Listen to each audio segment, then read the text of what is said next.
সীমান্তের ওপারে ভোর নামছে অদ্ভুত নীরবতায়। টানা রাতের ঘন কুয়াশা কাটেনি এখনো। পাহাড়ের গায়ে আলো থেমে আছে যেন, স্থবির, থমথমে। দূরে একটা ট্রাকের ইঞ্জিন শব্দ শুনে মনে হয় কারো নিঃশ্বাস গিলে নিচ্ছে অচেনা সকালটা। চোপড়া, বামুনিগাঁও, কিষানগঞ্জ নামগুলো এখন আর শুধু মানচিত্রে নেই, সামরিক মানচিত্রেও জায়গা নিচ্ছে নতুনভাবে। ঠিক সীমান্ত থেকে ৩০ কিলোমিটার দূরে ভারতীয় সেনার একদল কর্মকর্তা দাঁড়িয়ে নতুন ঘাঁটির দিকে তাকিয়ে, তাদের চোখে এক অদ্ভুত আত্মবিশ্বাস, যেন জানে খেলা এখন আমাদের হাতেই। কিন্তু সীমান্তের ওপারে বাংলাদেশের ভেতরে বাতাস অন্যরকম। ঢাকার কূটনৈতিক পাড়া শুনশান, বনানী কিংবা বাড়িধারায় চলছে এমন কিছু বৈঠক যেগুলোর নোটস পড়ে কোনো কাগজে ছাপা হবে না। কে কার সঙ্গে দেখা করছে, কার গাড়ি রাতের অন্ধকারে দূতাবাসের ভেতরে ঢুকছে, সবকিছুই এখন অদৃশ্য মঞ্চের অংশ। এই মঞ্চে আলো জ্বলে না, কিন্তু সিদ্ধান্ত হয় ভাগ্য নির্ধারণের মতো। ভারতের কূটনৈতিক মহল এখন এক অদ্ভুত আত্মবিশ্বাসে ভরপুর। নয়াদিল্লির কূটনৈতিক রিপোর্টগুলো বলছে, বাংলাদেশে যেই আসুক দিল্লির প্রভাব থাকবেই, কারণ তারা শুধু একটি সরকারকে নয়, গোটা ব্যবস্থাটিকেই নিয়ন্ত্রণে এনেছে। এক প্রভাবশালী ভারতীয় সাংবাদিক, নাম প্রকাশে অনিচ্ছুক, দিল্লির সাউথ ব্লকে এসে এক মন্তব্য করেছিলেন, বাংলাদেশ এখন আর কূটনৈতিক চ্যালেঞ্জ নয়, এটি আমাদের এক্সটেনশন। কে ক্ষমতায় আসবে সেটা কেবল মুখ বদলের বিষয়। এই আত্মবিশ্বাসের পেছনে আছে দীর্ঘ ১৫ বছরের প্রভাব ও লেনদেনের ইতিহাস। সীমান্ত চুক্তি থেকে বিদ্যুৎ বাণিজ্য, জল বন্টন থেকে প্রতিরক্ষার সমঝোতা, সব জায়গায় ভারত এমনভাবে শেকড় ছড়িয়ে দিয়েছে যেন কোনো সরকারই তাদের বাইরে ভাবতে না পারে। তারা জানে আওয়ামী লীগ যতটা অনুগত ছিল, বিএনপিকেও এখন সহজে ম্যানেজ করা সম্ভব। দলে দলে এমন নেতারা আছেন যারা দিল্লির দূতাবাসে গোপনে দেখা করেন, প্রতিশ্রুতি দেন, আমরা ভারত বিরোধী হব না। দিল্লি বিশ্বাস করে যে এই জিতুক, আমরা হারব না। ঢাকার সবাই এখন এক কথাই বলছে, এটা নির্বাচন নয়, এটা অপারেশনাল কন্ট্রোল। আওয়ামী লীগ বা বিএনপি দুটো দলই যেন একই খেলায় বন্দী। ভারত বুঝেছে ভোটের ফলাফলে নয়, আসল খেলা হয় নির্বাচনের আগে। নির্বাচন কমিশন, প্রশাসন, গোয়েন্দা সংস্থা, এমনকি গণমাধ্যমের নিয়ন্ত্রণে। ভারতের গোয়েন্দা সংস্থা র, যারা বাংলাদেশে দীর্ঘদিন ধরে বিভিন্ন রাজনৈতিক ও অর্থনৈতিক প্রভাব তৈরি করেছে, তারা এখন নিঃশব্দে কাজ করছে ভিন্ন কৌশলে। আগের মতো খোলাখুলি নয়, বরং কো-অপারেটিভ কন্ট্রোল। ঢাকার ভূরাজনীতি বিশ্লেষক মাহাদি হাসান বলছেন, তারা এখন সরাসরি হস্তক্ষেপ করে না, তারা মানুষ তৈরি করে যারা যে কোনো দলের ভেতরে থেকেই ভারতের স্বার্থ দেখবে। এভাবেই বাংলাদেশের রাজনৈতিক পরিসর হয়ে উঠছে এক গোলকধাঁধা, যেখানে দেশপ্রেম, নীতি বা মতবাদ নয়, টিকে থাকার জন্য দরকার বিদেশি আশীর্বাদ। এই গোলকধাঁধা রাজনীতিতে ভারতের জয় প্রায় নিশ্চিত মনে হচ্ছিল, কিন্তু হঠাৎ করেই এক অদ্ভুত ছায়া ঘনিয়ে আসছে, যা তাদের সব পরিকল্পনাকে বিপদে ফেলতে পারে। নভেম্বরের শুরুতে উপগ্রহ চিত্রে দেখা যায়, পশ্চিমবঙ্গের উত্তর দিনাজপুরের চোপড়ায় এক বিশাল সামরিক স্থাপনা তৈরি হচ্ছে। ভারত সরকার বলছে এটি চিকেন নেক, অর্থাৎ শিলিগুড়ি করিডোরের নিরাপত্তার জন্য। কিন্তু বিশ্লেষকরা বলছেন, এই ঘাঁটি বাংলাদেশের সীমান্ত থেকে মাত্র ৩০ কিলোমিটার দূরে, এবং তার অবস্থান এমনভাবে বাছাই করা হয়েছে যে প্রয়োজনে কয়েক ঘন্টার মধ্যেই সীমান্ত পেরিয়ে সামরিক অভিযান চালানো সম্ভব। দ্য ডেকান ক্রনিকলের এক প্রতিবেদনে বলা হয়, নতুন ঘাঁটিটি শুধু প্রতিরক্ষা নয়, এটি একটি অফেন্সিভ প্ল্যাটফর্ম, যা দিয়ে খুব দ্রুত সীমান্ত পার অপারেশন চালানো যাবে। বাংলাদেশের অভ্যন্তরে অনেকে মনে করছেন এটি কেবল প্রতিরক্ষার নাম করে তৈরি একটি চাপ সৃষ্টির কৌশল। কেননা দিল্লি জানে বর্তমান অন্তর্বর্তী সরকারের নেতৃত্বে থাকা প্রফেসর ইউনুস ও তার টিম ভারতের কাছে সহজ প্রতিপক্ষ নয়। এই ঘাঁটির নির্মাণ সময় এবং রাজনৈতিক প্রেক্ষাপট একসঙ্গে মিলে যাচ্ছে। নির্বাচনের মাত্র ২ মাস আগে, যখন দেশের রাজনীতি দুলছে অনিশ্চয়তার তরঙ্গে, তখনই ভারতের এই সামরিক উপস্থিতি এক ধরনের বার্তা। এক সাবেক সেনা কর্মকর্তা কর্নেল তাহের বলেন, এটা ক্লাসিক সাইকোলজিক্যাল প্রেসার। তুমি জানবে কেউ তোমার বাড়ির সামনে বন্দুক হাতে দাঁড়িয়ে আছে, অথচ গুলি করছে না। ভয়টা ঠিক সেখানেই। সব জরিপে দেখা যাচ্ছে বিএনপি নিরঙ্কুশভাবে এগিয়ে। জনগণের সমর্থন, আন্তর্জাতিক সহানুভূতি, সবকিছুই যেন তাদের পক্ষে। তবু দলের নেতা লন্ডনে রয়েছেন যেন এক অদৃশ্য চুক্তির ভেতরে। কূটনৈতিক সূত্রে জানা গেছে, যুক্তরাজ্য ও যুক্তরাষ্ট্র উভয় দেশই তারেক রহমানকে বার্তা দিয়েছে, আপনি এখনই ফিরবেন না, পরিস্থিতি পর্যবেক্ষণ করুন। এই পরিস্থিতি কি তা কেউ জানে না, কিন্তু সবাই অনুভব করছে কিছু একটা ঘটছে পর্দার আড়ালে। ঢাকার এক সিনিয়র সাংবাদিক তার প্রতিবেদনে লিখেছেন, এটা শুধু রাজনৈতিক খেলা নয়, এখানে রাষ্ট্রের ভবিষ্যৎ নিয়ে সিদ্ধান্ত হচ্ছে এমন কিছু টেবিলে যেখানে বাংলাদেশ প্রতিনিধিত্ব করছে না। তারেক রহমান হয়তো বুঝেছেন খেলার ময়দান এখন নয়, নির্ধারিত হচ্ছে অদৃশ্য মঞ্চে। তিনি ফিরলে হয়তো কারো পরিকল্পনা ভেস্তে যাবে, অথবা তিনি জানেন কেউ তাকে ফাঁদে ফেলতে চায়। এই অনিশ্চয়তা, এই নীরবতা, সব মিলিয়ে বাংলাদেশের রাজনীতি এখন এক অচেনা থ্রিলারের ভেতর। ঢাকার শাহবাগ থেকে গুলশান পর্যন্ত এখন নতুন নাম অন্তর্বর্তী সরকার এবং তার নেতৃত্বে আছেন প্রফেসর মোহাম্মদ ইউনূস। যখন শেখ হাসিনার পতনের পর পুরো প্রশাসন অচল হয়ে পড়েছিল, তখন তিনিই একমাত্র ব্যক্তি যার নামের পাশে আন্তর্জাতিক আস্থা ছিল। তবে সেই আস্থা সবার নয়। নয়াদিল্লির কাছে ইউনূস নামটি এক দুশ্চিন্তার প্রতীক। তিনি যুক্তরাষ্ট্র ও ইউরোপের প্রিয়, কিন্তু ভারতের নয়। ভারতের প্রতিরক্ষা মন্ত্রী রাজনাথ সিং প্রকাশ্যে বলেছিলেন, বাংলাদেশের অন্তর্বর্তী সরকারের উপদেষ্টাকে কথা বলার সময় সংযত থাকতে হবে। এটাই ছিল ভারতের সতর্কবার্তা। কিন্তু ঢাকায় সেই বার্তার উত্তর এসেছে একেবারে চোখে চোখ রেখে, যার সারাংশ, বাংলাদেশ স্বাধীন দেশ, এখানে কোনো পরামর্শ বিদেশ থেকে আসে না। এই এক বাক্যেই যেন বদলে গেছে ইতিহাসের গতি। বাংলাদেশের ইতিহাসে এই প্রথমবার দিল্লির প্রকাশ্য মন্তব্যের জবাব এভাবে দেওয়া হলো কূটনৈতিক ভাষায়, কিন্তু কঠোর রাজনৈতিক বার্তায়। ইউনূসের পাশে এখন এমন সব উপদেষ্টা যারা ভারতের পুরনো প্রভাবমণ্ডল থেকে মুক্ত। তাদের মধ্যে অনেকে পশ্চিমা বিশ্বে পড়াশোনা করেছেন, কেউ কেউ জাতিসংঘে কাজ করেছেন। এই দলটি ভারতের চোখে অপরিচিত, কিন্তু যুক্তরাষ্ট্র ও ইউরোপের চোখে আস্থার প্রতীক। দিল্লি জানে এই সরকার থাকলে তাদের নিয়ন্ত্রণের যুগ শেষ, আর সেই ভয়ই হয়তো সীমান্তের নতুন ঘাঁটি তৈরির পেছনের আসল কারণ। সীমান্তের ওপরে ভারতের ঘাঁটিগুলোতে আলো চলছে বেশি করে। ভারতের দ্য ফাইন্যান্সিয়াল এক্সপ্রেস লিখছে, সেগুলো এখন পুরোপুরি রেডি, মানে শুধু নির্দেশ দিলেই নড়বে ট্যাঙ্ক, উড়বে হেলিকপ্টার। ঢাকার রাত তখন নিস্তব্ধ, কিন্তু নিস্তব্ধতার মধ্যেও এক ভয়ানক গর্জন লুকানো। গুলশানের আকাশে হেলিকপ্টারের ছায়া দেখা যায়, আবার মিলিয়েও যায় মুহূর্তে। জাতীয় টেলিভিশনের স্ক্রিনে প্রফেসর ইউনূসের শান্ত কণ্ঠের বক্তব্যের সারাংশ, বাংলাদেশ কারো করুণায় টিকে নেই, আমরা স্বাধীন, আমরা প্রস্তুত। সেই ভাষণ দেখছিলেন দিল্লির সাউথ ব্লকের ভেতরে বসে থাকা প্রধানমন্ত্রী নরেন্দ্র মোদী। তার পাশে জাতীয় নিরাপত্তা উপদেষ্টা অজিত দোভাল, সামনে টেবিলে গোপন রিপোর্ট। রাতটা হঠাৎ ভারী হয়ে ওঠে। দিল্লির ঘড়িতে তখন রাত 2টা। বাইরে বৃষ্টি পড়ছে, কিন্তু দক্ষিণ এশিয়ার রাজনীতির তাপমাত্রা ক্রমেই বাড়ছে।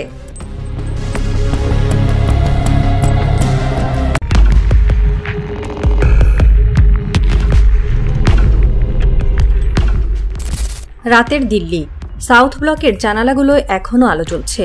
চারিদিকে নিস্তব্ধতা, কেবল দফায় দফায় বাজছে টেলিগ্রাফের মৃদু বিপ।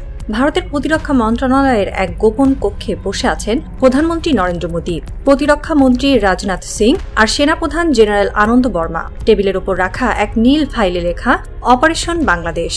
মোদীর মুখে তীব্র ক্লান্তি, কিন্তু চোখে একরাশ দৃঢ়তা। তিনি ধীরে বলেন, পাকিস্তান নিয়ে অনেকবার খেলেছি, এবার ওদের লোক ক্লান্ত, কিন্তু যদি বাংলাদেশের দিকে একটা কৌশলগত পদক্ষেপ নিই, অভ্যন্তরীণ সমর্থন ফিরে আসবে, মানুষ আবার দেশপ্রেমে মাতবে।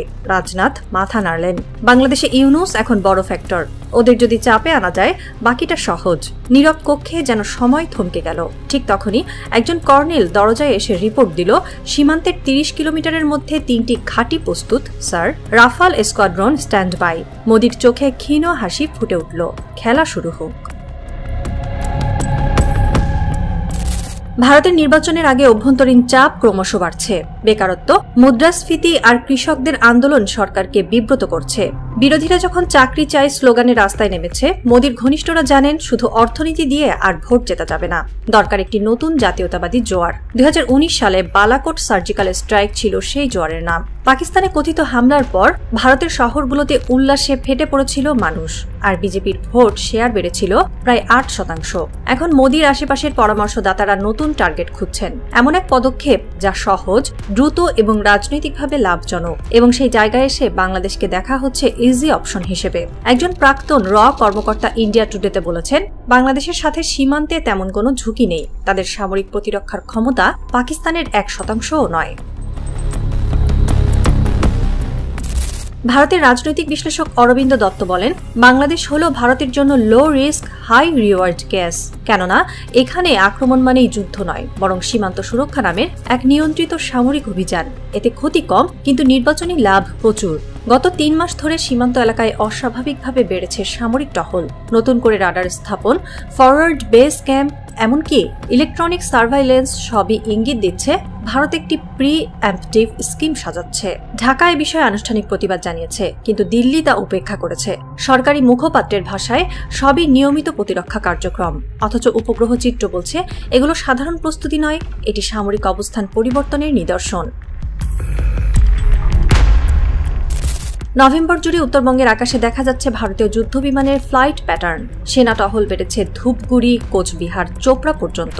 স্থানীয় সাংবাদিকরা জানিয়েছেন, রাতের বেলায় ভারতীয় সেনারা অদ্ভুত সরঞ্জাম টানছে গোপনে। কেউ কেউ বলছেন নতুন ধরনের কমিউনিকেশন সিস্টেম সেট করা হচ্ছে। একই সময় বাংলাদেশের দিকে পাঠানো হয়েছে গোপন সতর্কবার্তা, চলমান পরিস্থিতিতে সংযত থাকুন। কিন্তু ঢাকায় সেটা অন্যভাবে পড়া হচ্ছে। বাংলাদেশের এক কূটনীতিক বলেন, এটা কেবল সংযম নয়, এটা হুমকি। বাংলাদেশে হামলা করা এখন ভারতের প্রতিরক্ষা মহলের সবচেয়ে আলোচিত সামরিক অ্যাকশন অপশন। আর এই গোটা স্ট্র্যাটেজি নির্মাণের মূল উদ্দেশ্য একটাই, নরেন্দ্র মোদীর পতনশীল জনপ্রিয়তা ঠেকানো। মোদীর ঘনিষ্ঠ মহল জানে, দেশজুড়ে যখন অর্থনৈতিক চাপ, কৃষক অসন্তোষ, বেকারত্ব আর মুসলিম ভোট ব্যাংকের বিচ্যুতি, তখন একটা ছোট আকারের জয় নির্বাচন জেতানোর চাবিকাঠি হতে পারে। কিন্তু পাকিস্তানের ওপর আর আগের মতো হামলা চালানো যায় না। আন্তর্জাতিক নজর, পরমাণু সমতা ও কাশ্মীর ইস্যু সব মিলে তা এখন ঝুঁকিপূর্ণ। সেখানেই বাংলাদেশ এসেছে একটি ইজি টার্গেট হিসেবে। ভারতের বিজেপি থিঙ্ক ট্যাঙ্কগুলো বলছে, বাংলাদেশ সেনাবাহিনী এখনও সীমিত পরিসরে কার্যকর। বেসামরিক নেতৃত্বের রাজনৈতিক অবস্থান দুর্বল এবং সীমান্ত অঞ্চলে প্ররোচনার মাধ্যমে একটি সীমিত যুদ্ধের আবহ তৈরি করা সম্ভব। এই নোটেই অপারেশনের নাম দেওয়া হয়েছে মেঘদূত। এই অপারেশনকে অনেকেই বলছেন নতুন সিন্দুর পরিকল্পনা। 2016 সালের অপারেশন সিন্দুর যেভাবে পাকিস্তানের বালাকোটে চালানো হয়েছিল, তারই রিফ্রেশড ভার্সন হিসেবে বাংলাদেশে হামলা করা হতে পারে। দ্য ইকোনমিস্ট একটি ফিচারে লিখেছে, মোদী প্রশাসনের ইতিহাস বলে, নির্বাচনের আগে চটকদার সামরিক পদক্ষেপ বিজেপির ভোট বাড়াতে সাহায্য করে। বাংলাদেশে এখন অন্তর্বর্তী সরকারের প্রধান উপদেষ্টা প্রফেসর মোহাম্মদ ইউনূস। তার সরকারের অবস্থান স্পষ্ট, বাংলাদেশের সার্বভৌমত্বে কোনো হস্তক্ষেপ সহ্য করা হবে না। ভারতীয় প্রতিরক্ষা মন্ত্রীর সাম্প্রতিক মন্তব্য, ডক্টর ইউনূসের উচিত সতর্ক থাকা। এর জবাবে ঢাকার পররাষ্ট্র মন্ত্রণালয় কড়া প্রতিক্রিয়া জানিয়েছে। আন্তর্জাতিক মহলেও এর প্রতিধ্বনি পড়েছে। ওয়াশিংটন, বেইজিং ও ইসলামাবাদ থেকে পরপর বিবৃতি এসেছে, বাংলাদেশের নির্বাচনে বাইরের প্রভাব গ্রহণযোগ্য নয়। ওয়াশিংটন পোস্ট লিখেছে, মোদীর সরকার অভ্যন্তরীণ চাপে এমন এক পদক্ষেপ নিতে পারে যা দক্ষিণ এশিয়ার স্থিতিশীলতাকে বিপন্ন করবে। চীনের সরকারি সংবাদ মাধ্যম গ্লোবাল টাইমস আরও সোজাসুজি বলেছে, ভারত যদি বাংলাদেশে উত্তেজনা সৃষ্টি করে, তা আঞ্চলিক অর্থনৈতিক অংশীদারিত্বের জন্য আত্মঘাতী হবে। দক্ষিণ এশিয়ার শক্তিগুলো এখন এই নতুন সম্ভাব্য সংঘাত ঘিরে সক্রিয়। পাকিস্তান ইসলামাবাদে বিশেষ বৈঠক ডেকেছে। আইএসআই এর এক ব্রিফিংয়ে বলা হয়েছে, ভারতের আগ্রাসী পদক্ষেপ আমাদের আঞ্চলিক নিরাপত্তার জন্য হুমকি। চীন তার বাণিজ্যিক অংশীদার হিসেবে বাংলাদেশকে পাশে রাখছে। বেইজিং এর কূটনীতিকরা বলছেন, বাংলাদেশ এখন নতুন বেল্ট অ্যান্ড রোড কেন্দ্র। অন্যদিকে যুক্তরাষ্ট্র বিষয়টি গভীরভাবে পর্যবেক্ষণ করছে। তাদের উদ্বেগ, ভারত যদি বাংলাদেশে সীমিত অভিযান চালায়, তাহলে এটি যুক্তরাষ্ট্রের কৌশলগত সহযোগিতা নীতিকে বিপদে ফেলবে। ফেব্রুয়ারির ভোর, ঢাকার আকাশে কুয়াশা জমেছে। স্যাটেলাইট ফিডে দেখা যাচ্ছে সীমান্তের ওপারে ট্যাঙ্কের সারি। ভারতীয় মিডিয়া হঠাৎ ঘোষণা দিচ্ছে সন্ত্রাস দমন অভিযান শুরু হয়েছে, কিন্তু ঢাকায় কোনো আন্দোলন নেই, কেবল নিস্তব্ধতা। প্রফেসর ইউনূস রাষ্ট্রপতির দপ্তরে ফোন করেন, কণ্ঠে শান্ত স্বর, সব ইউনিট প্রস্তুত রাখুন। যদি যুদ্ধ আসে, কূটনীতি হবে প্রথম অস্ত্র। একই সময় ওয়াশিংটন ও বেইজিং এর হটলাইনে আলো জ্বলে ওঠে। পাকিস্তানের জেনারেল সদর দপ্তরে বার্তা পৌঁছে, অপারেশন মেঘদূত সক্রিয়। মোদীর ডেস্কে বসানো টেলিগ্রাফে আসে শেষ বার্তা, মিশন রেডি। কিন্তু পরক্ষণেই দিল্লির আকাশে বেজে ওঠে অ্যালার্ম। কোনো এক অজানা সাইবার হ্যাকিং স্ক্রিনে মোদীর পরিকল্পনা প্রকাশ্যে চলে গেছে। আন্তর্জাতিক মিডিয়া তোলপাড় শুরু করে, India planning strike on Bangladesh. সব থেমে যায়। রাতের নিস্তব্ধতায় এক অদৃশ্য কণ্ঠ শোনা যায়, যুদ্ধের আগেও কখনো কখনো শান্তি যেতে। কুয়াশা কেটে যায় না, কিন্তু দিগন্তে আলো ফুটে ওঠে, যেন নতুন বাংলাদেশের সূর্যোদয়।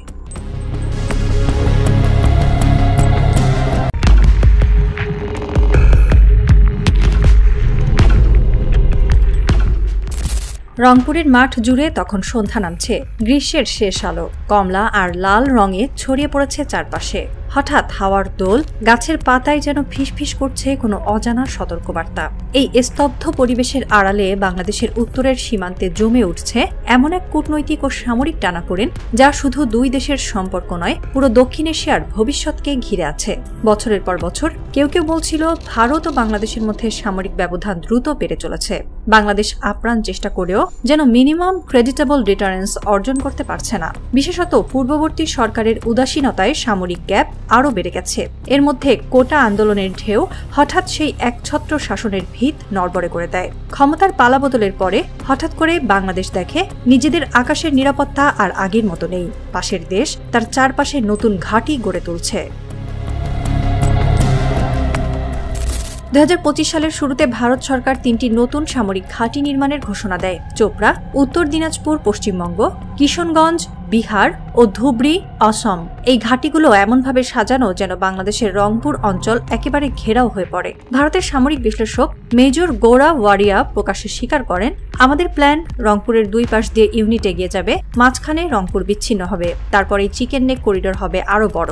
এছাড়া স্বরাজ্য ম্যাগাজিনের প্রতিবেদক জেদি মজুমদার লেখেন, রংপুর ও চট্টগ্রাম 2 প্রান্ত ভাগ করে দিলে একদিকে হিন্দু সংখ্যালঘুদের জন্য স্বতন্ত্র দেশ, অন্যদিকে ভারতের উত্তর পূর্বাঞ্চলকে সরাসরি মূল ভূখণ্ডের সঙ্গে সংযুক্ত করা সহজ হবে। এই বিশ্লেষণগুলো শুধু ভাবনা নয়, সীমান্তের কাছে সামরিক কনভয়, টহল ও বিশেষ এয়ারবেস নির্মাণের বাস্তবতাও। বন্দগোড়া, হাসিমারা, গৌহাটি, শিলং, তেজপুর, বাংলাদেশের চারপাশে এখন এয়ারবেজের সংখ্যা গণনা করা যায় না। বিশেষত হাসিমারায় ভারতীয় বিমান বাহিনী ইতিমধ্যে রাফায়েল মোতায়েন করেছে। ভারতীয় war and the Indian Express লিখেছে, ভারতের উত্তর পূর্বাঞ্চলে সামরিক প্রস্তুতি এখন সর্বোচ্চ পর্যায়ে। সাম্প্রতিক বছরগুলোতে দক্ষিণ এশিয়ার ভূরাজনীতিতে ভারতীয় মিডিয়া, থিঙ্ক ট্যাঙ্ক এবং বিশেষ মহল অত্যন্ত সংগঠিতভাবে একটি ন্যারেটিভ ছড়িয়ে দিচ্ছে। বাংলাদেশে সংখ্যালঘুদের উপর নির্যাতন চলছে, বিশেষ করে হিন্দু সম্প্রদায়কে উদ্দেশ্য করে। এই তত্ত্বের পেছনে একদিকে মানবাধিকার ও নিরাপত্তার বুলি, অন্যদিকে ভারতের উত্তর পূর্বাঞ্চলকে মূল ভূখণ্ডের সঙ্গে স্থলপথে আরও শক্ত সংযোগের গভীর কৌশলগত স্বার্থ লুকিয়ে আছে। স্বরাজ্য, ইন্ডিয়া টুডে, জি নিউজ এবং টাইমস নাওর প্রতিবেদনে পুনঃ প্রচার হচ্ছে, রংপুর ও দক্ষিণ চট্টগ্রাম সংখ্যালঘু হিন্দুদের জন্য স্বতন্ত্র ভূখণ্ড করা উচিত, তবেই তাদের নিরাপত্তা নিশ্চিত করা সম্ভব। এখানেই শেষ নয়, তারা যুক্তি দেয় বাংলাদেশের অভ্যন্তরীণ অস্থিরতা ও সাম্প্রদায়িক হামলা ভারতের জাতীয় নিরাপত্তার জন্য হুমকি। বিশ্লেষকরা দেখছেন, এই ন্যারেটিভ শুধু হিউম্যানিটেরিয়ান ইস্যু নয়, এটি মূলত ভারতের জাতীয় নিরাপত্তা নীতির ধারাবাহিক পরিবর্তনের ছায়া। হিন্দু ভূমি বা সেফ করিডোর তত্ত্ব এসেছে ভারতের কৌশলগত চিন্তাধারা থেকে, যেখানে উত্তর পূর্বাঞ্চলকে অবরুদ্ধতা থেকে মুক্ত করার ইচ্ছা প্রবল। বিশেষজ্ঞদের মতে চিকেন নেক করিডোরটি 22 কিলোমিটার চওড়া এবং এটাই ভারতের লাইফ লাইন। একে আরও বিস্তৃত করতে পারলে নর্থ ইস্টে আধিপত্য বজায় রাখা সহজ হয়। আন্তর্জাতিক পরিমণ্ডলে এই ন্যারেটিভ নিয়ে ব্যাপক বিতর্ক হয়েছে। বিবিসি, আল জাজিরা, ডয়েচে ভেলের মতো সংবাদ মাধ্যম বলছে, ভারতের সীমান্ত ঘাঁটি ও নিরাপত্তা যুক্তি আদতে কৌশলগত অগ্রাধিকার ও ভৌগোলিক সম্প্রসারণের নামান্তর।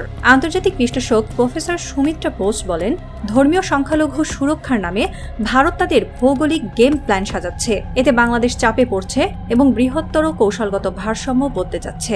ঢাকার বিপিএসএস বিশ্লেষণে স্পষ্ট বলা হয়েছে, 2 দশকের সামরিক গ্যাপ এখন শুধু সংখ্যার নয়, এটি মনস্তাত্ত্বিক, কূটনৈতিক ও প্রযুক্তিগত শ্রেষ্ঠত্বের প্রশ্ন। জাতীয় নিরাপত্তা বিশ্লেষক ব্রিগেডিয়ার অবসরপ্রাপ্ত শামসুজ্জামান বলেন, এতদিন সীমান্ত সমস্যা ছিল মূলত বর্ডার গার্ড কেন্দ্রিক, এখন তা চলে এসেছে ডিফেন্স, ইন্টেলিজেন্স, স্ট্র্যাটেজিক গভীরতায়। তথ্য পর্যালোচনায় উঠে আসে, 2017 সালের পর থেকে ভারতের উত্তর পূর্বাঞ্চলীয় রাজ্যগুলোতে নিরাপত্তা নীতির আমূল পরিবর্তন শুরু হয়। প্রতিরক্ষা পত্রিকা জেন্স বিশ্লেষণে বলেছে, রংপুর চিকেন নেক ত্রিভুজে ভারত কেবল স্থল বাহিনীই নয়, ড্রোন, স্যাটেলাইট রাডার এবং মনিটরিং সিস্টেমেরও আধুনিকীকরণ করছে। একই সময় ভারতীয় কূটনীতিক ও মিডিয়ার মাধ্যমে বাংলাদেশকে আন্তর্জাতিকভাবে কোণঠাসা করার প্রচেষ্টা চলে। এই মনস্তাত্ত্বিক চাপের প্রেক্ষাপটে বাংলাদেশের ভূরাজনৈতিক অবস্থান আরও সংকটাপন্ন হয়ে পড়ছে। সাউথ এশিয়া ডিফেন্স নেটওয়ার্কের সিনিয়র ফেলো রোহিত চক্রবর্তী মন্তব্য করেন, যদি ভারত সংখ্যালঘু নিরাপত্তার যুক্তিতে করিডোর বা স্বতন্ত্র ভূখণ্ডের দাবি তোলে, তবে তা শুধু বাংলাদেশ নয়, গোটা অঞ্চলে জটিলতার জন্ম দেবে। গত 15 বছরে ভারত তার ডিফেন্স বাজেট বাড়িয়েছে 4 গুণের বেশি। আন্তর্জাতিক সামরিক র্যাঙ্কিংয়ে ভারত বিশ্বের টপ 5-এ, বাংলাদেশ 50-এর আশেপাশে। শুধু স্থল বাহিনী নয়, বিমান ও প্রযুক্তি ব্যবধান ভয়াবহ। গ্লোবাল ফায়ার পাওয়ার অনুযায়ী ভারতীয় বিমান বাহিনীর যুদ্ধ বিমান 2100-র বেশি, বাংলাদেশে মাত্র 160-এর মতো। রংপুর, কুমিল্লা, চট্টগ্রামের ওপর ভারতের 5টি মেইন এয়ারবেস ঘিরে রেখেছে পুরো উত্তর পূর্ব বাংলাদেশকে। বিশ্ব media, the Hindu, India today, জাগরণ সবাই জানায় বাংলাদেশের ওপর ভারতের এয়ার সুপারিটি নিশ্চিত হয়ে গেছে। আরও ভয়াবহ, ভারতের হাতে এখন একসঙ্গে কয়েকটি থিয়েটারে যুদ্ধ চালানোর network warfare system. Indian military analyst Subhrangshu Dutta লিখেছেন, উত্তর ও পূর্ব সীমান্তের 6 ঘণ্টার মধ্যে যে কোনো টার্গেটে আঘাত হানার সক্ষমতা ভারতের। বাংলাদেশের প্রাক্তন air vice marshal M Sohrab Hossain বলেন, সামরিক গ্যাপ শুধু বিমান নয়, এটি radar, drone, long range artillery, satellite intelligence সব মিলিয়ে এক ভয়াবহ ব্যবধান। পূর্বের সরকার সামরিক আধুনিকায়নকে বারবার উপেক্ষা করেছে। এয়ারফোর্সের জন্য আধুনিক যুদ্ধবিমান প্রকিউরমেন্টে ছিল না কোনো অগ্রগতি। বিপরীতে নতুন সরকার আসার পর বাজেট বাড়ানো হয়েছে। জেট অ্যান্ড সি ও আরও 2টি মাল্টিরোল জেট চুক্তি চূড়ান্ত হয়েছে। ডিফেন্স জার্নাল জেন্স লিখেছে, বাংলাদেশ এখন পুরনো এয়ার ডিফেন্স নেটওয়ার্ক ছেড়ে ফেলে টেকনোলজি আপগ্রেড ও লোকালাইজেশন প্রোগ্রামে যাচ্ছে। নতুন কনফিগারেশনে DS-200T কৌশলগত নেটওয়ার্ক, সেনাবাহিনীতে ড্রোন কন্ট্রোল প্ল্যাটফর্ম ও এন্টি আর্মড গাইডেড রকেট মোতায়েন, এসবের কথা উল্লেখ করেছে সাউথ চায়না মর্নিং পোস্ট। তবু বাংলাদেশের নিরাপত্তা বিশ্লেষকদের মতে 2-3 বছরে প্রতিরোধ সক্ষমতা বাড়ানো গেলেও ভারতের লং টার্ম স্ট্র্যাটেজি ভিন্ন স্তরে। প্রতিটি নতুন সামরিক চুক্তি, বিশেষত চীনের সঙ্গে এভিয়েশন প্রকিউরমেন্ট, তীব্র নজরদারির মধ্যে আছে। ওয়াশিংটন পোস্ট বলেছে, ভারত এই অস্ত্র আপগ্রেডকে আঞ্চলিক ভারসাম্যহীনতার হুমকি হিসেবে দেখে। আর বাংলাদেশের নিজস্ব সামরিক থিঙ্ক ট্যাঙ্ক বলছে, স্বল্পমেয়াদে এয়ার কভার বাড়বে, কিন্তু সীমান্ত ঘিরে ভারতের ঘাঁটি নির্মাণ ও ন্যারেটিভ যুদ্ধ আরও ভয়াবহ হয়ে উঠবে। বিশ্ব রাজনীতির অনিশ্চয়তা। এই মুহূর্তে ভারতের মূল কৌশল হচ্ছে ডিফেন্সিভ কন্টেইনমেন্ট। বিষয়টি কেবল সামরিক নয়, এটি আন্তর্জাতিক চাপ, সন্ত্রাসবাদ, মাদক, সীমান্ত অভিবাসন, সংখ্যালঘু অধিকার সব মিলিয়ে জটিল কূটনৈতিক পরিস্থিতি। আন্তর্জাতিক ক্রাইসিস গ্রুপ বলছে, ভারত যদি উত্তর পূর্বাঞ্চলের নিরাপত্তা নিশ্চিত করতে চায়, তাহলে কৌশলগতভাবে বাংলাদেশকে চাপেই রাখতে চাইবে। ওদিকে বাংলাদেশের নিরাপত্তা বিশেষজ্ঞ ব্রিগেডিয়ার হুমায়ুন কবির বলেন, বাংলাদেশ শুধু অস্ত্র দিয়ে নয়, কৌশলগত অ্যালায়েন্স, তথ্য ওয়ারফেয়ার ও অর্থনৈতিক কূটনীতির মিশেলে প্রতিরোধ গড়ে তুলতে পারবে। এর মাঝে চীন, যুক্তরাষ্ট্র, রাশিয়া, সবার নজর দক্ষিণ এশিয়ায়। German defence analyst Martin Rogers বলেন, বাংলাদেশের নতুন সরকার প্রতিরক্ষা নীতিতে মাল্টিভেক্টর টাস্ক নিচ্ছে, যাতে কোনো একটি শক্তি পুরোপুরি আধিপত্য বিস্তার করতে না পারে। ইকোনমিস্ট লিখেছে, রংপুর চিকেন নেক ত্রিভুজ এখন দক্ষিণ এশিয়ার কৌশলগত দাবার কেন্দ্র। রংপুরের মাঠে গোধূলির আলো, বাতাসে আগামীর উত্তাপ। ভারতের ঘাঁটিগুলো নিঃশব্দে অথচ অস্থিরভাবে নজর রাখছে সীমান্তের ওপারে। বাংলাদেশের নতুন প্রতিরক্ষা পরিকল্পনায় যোগ হয়েছে আধুনিক ড্রোন, মাল্টিরোল জেট। তবু আকাশে এখনও পুঞ্জীভূত আতঙ্ক। রাত গভীর হয়, কুয়াশার ভেতর দিয়ে চোরাগোপ্তা আলো ছড়িয়ে পড়ে।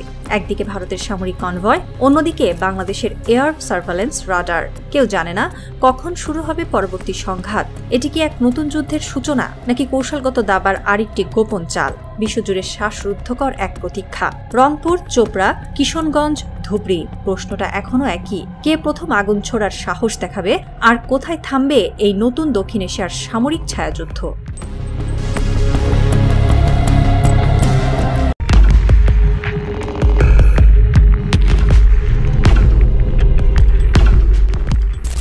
ভোরের আলো ফোটেনি তখনও। উত্তরবঙ্গের কুয়াশা ঢাকা বাতাসে নদীর গর্জন মিশে আছে।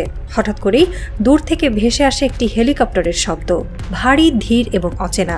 সীমান্তের গ্রামবাসীরা জানালার পর্দা সরিয়ে তাকায় আকাশের দিকে, কিন্তু কিছুই দেখা যায় না। কেবল শোনা যায় একের পর এক ট্রাকের শব্দ। চলেছে ভারতের সেনা কনভয়, গন্তব্য উত্তর দিনাজপুরের চোপড়া, ঠিক তেঁতুলিয়ার সীমান্তের মুখোমুখি।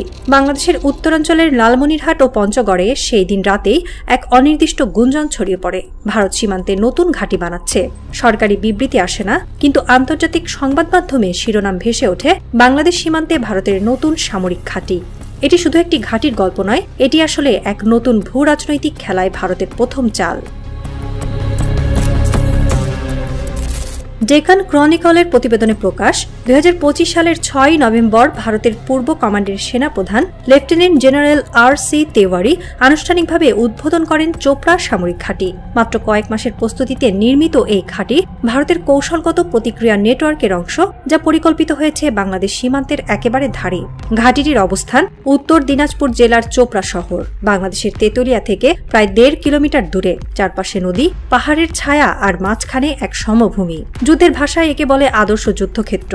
এখানে ভারত স্থাপন করেছে একটি ব্রিগেড সাইজের গ্যারিসন, যেখানে রয়েছে 3 ব্যাটালিয়নের বেশি সৈন্য, আধুনিক অসল্ট রাইফেল, যোগাযোগ সরঞ্জাম, রাডার এবং যুদ্ধক্ষেত্রের জন্য প্রয়োজনীয় যানবাহন। যদিও এখনো ভারী কামান বা রকেট লঞ্চার মোতায়েন করা হয়নি। সামরিক সূত্রে জানা যায়, স্থাপনার মধ্যে রয়েছে দ্রুত প্রতিক্রিয়াশীল বাহিনীর সুবিধা, অর্থাৎ যুদ্ধাবস্থায় অল্প সময়ের মধ্যে অপারেশন চালানো সম্ভব। স্থানীয় প্রশাসনের পক্ষ থেকে বলা হয়েছিল এটি সাধারণ উন্নয়ন প্রকল্প, কিন্তু কয়েক সপ্তাহের মধ্যেই গ্রামবাসীরা দেখতে পান ট্রাক ভর্তি সেনা সরঞ্জাম, অজানা কর্মকর্তাদের আসা যাওয়া আর একটি বড় পতাকা উত্তোলনের অনুষ্ঠান, যেখানে প্রবেশাধিকার ছিল শুধুমাত্র অনুমোদিত ব্যক্তিদের। বাংলাদেশের সীমান্তরক্ষী বাহিনী বিজিবি নীরবে পর্যবেক্ষণ চালিয়ে যাচ্ছে।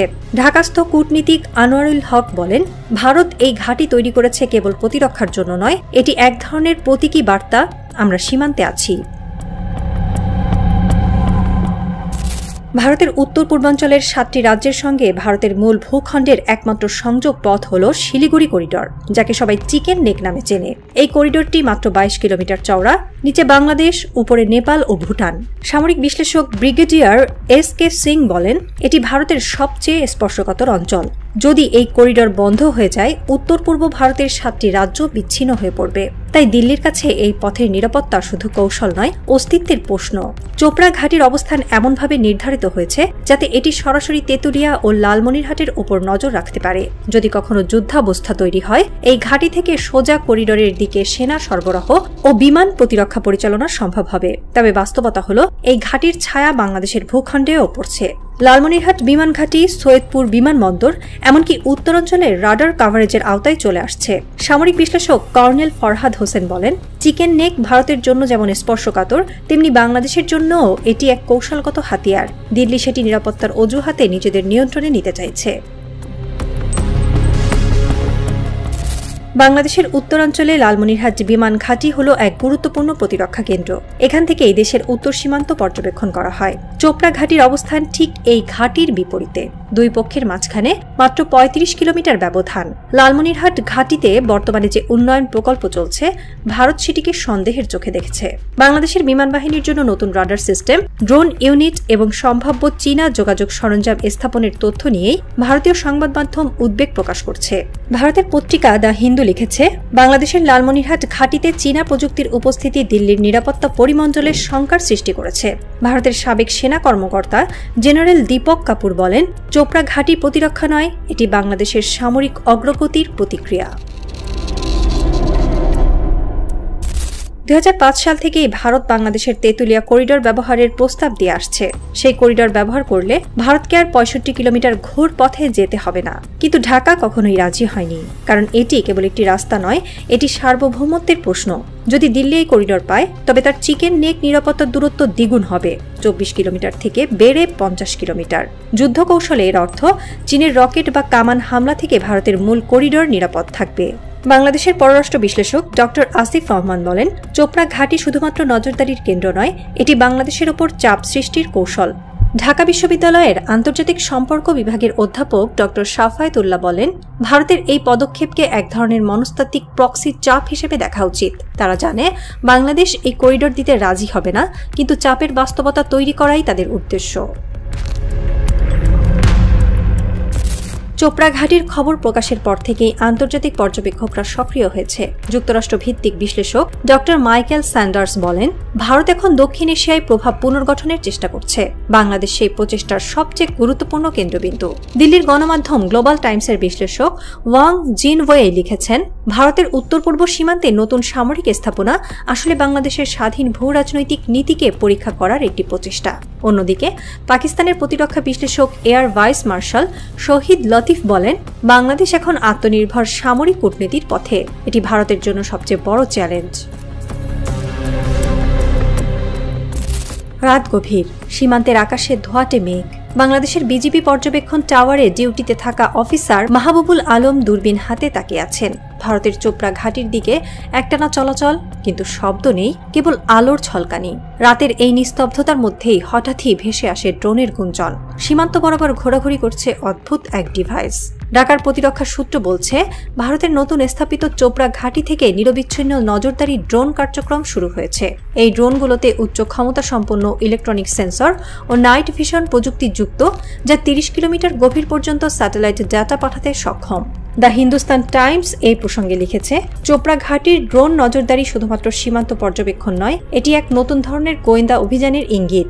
একই সঙ্গে ব্রিটিশ দৈনিক দ্য গার্ডিয়ান মন্তব্য করেছে, বাংলাদেশ সীমান্তের নিকটে ভারতের এ ধরনের কার্যক্রম দক্ষিণ এশিয়ায় নতুন নিরাপত্তা প্রতিযোগিতার সূচনা করছে।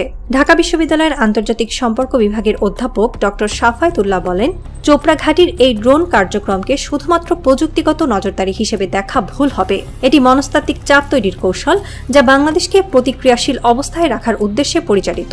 চূড়ান্ত প্রশ্ন এখন সীমান্তের দুই পাশে একই। এই ড্রোনের চোখ কি কেবল আকাশ পর্যবেক্ষণ করছে, নাকি বাংলাদেশের কৌশলগত স্বাধীনতাকেও মাপছে? সীমান্তের নদী তখন নিস্তব্ধ, বাতাসে হালকা গুঞ্জন। দূরের আকাশে চোপড়া ঘাটির আলো মিটমিট করে চলছে, যেন অন্ধকারের ভেতর এক নিঃশব্দ বার্তা ছুঁয়ে যায়। নজরদারি চলছে, আর খেলা এখনো শেষ হয়নি।